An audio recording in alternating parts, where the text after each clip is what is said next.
તો અરવલ્લીના મોડાસાના સરડોઈમાં ધોધમાર વરસાદ વરસ્યો। સરડોઈમાં વરસાદના કારણે વાતાવરણમાં ઠંડક પ્રસરી ગઈ છે। ડુંગરનું પાણી ગામની શેરીઓમાં ફરી વળ્યું, જેના કારણે ગામના લોકોને મુશ્કેલીનો સામનો કરવો પડ્યો। અહીંયા તેજ નદીનો પ્રવાહ પસાર થતો એવી રીતે શેરીઓમાંથી વરસાદી પાણીનો પ્રવાહ પસાર થઈ રહ્યો છે, કેમ કે ડુંગર ઉપરથી સીધું પાણી ગામની શેરીઓમાં થઈને આગળ જઈ રહ્યું છે, જેના કારણે એવું લાગી રહ્યું છે કે જાણે નદીનો પ્રવાહ અહીંયાથી પસાર થતો હોય।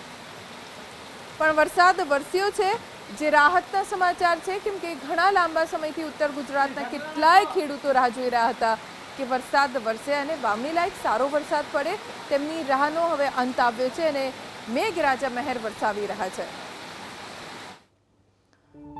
અરવલ્લીના ભિલોડા તાલુકામાં પણ ધોધમાર વરસાદ છે। તેજ પવન સાથે વરસાદ વરસી રહ્યો છે। કેટલીક જગ્યાએ વૃક્ષ ધરાશાયી થવાની પણ ઘટના બની છે। ભિલોડા પોલીસ સ્ટેશન પાસે વૃક્ષ જમીનદોસ્ત થઈ ગયું, જેના કારણે વાહનને નુકસાન પહોંચ્યું છે।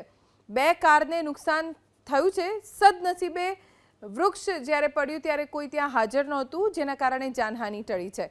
ભિલોડા ઈડર હાઈવે ઉપર પાણી ભરાઈ ગયા છે, એટલે વાહન ચાલકોને પરેશાની થઈ રહી છે। વધુ જાણકારી અમારા સંવાદદાતા દેવાંગ પાસેથી પ્રાપ્ત કરીશું। દેવાંગ, અરવલ્લીના કયા કયા વિસ્તારમાં વરસાદ અને શું સ્થિતિ છે? બિલકુલ, ઘણી વાત કરવામાં આવે તો અરવલ્લી જિલ્લામાં ખાસ કરીને રાત્રિ દરમિયાન મોડાસા તાલુકાની અંદર 4.5 ઇંચ વરસાદ વરસ્યો હતો।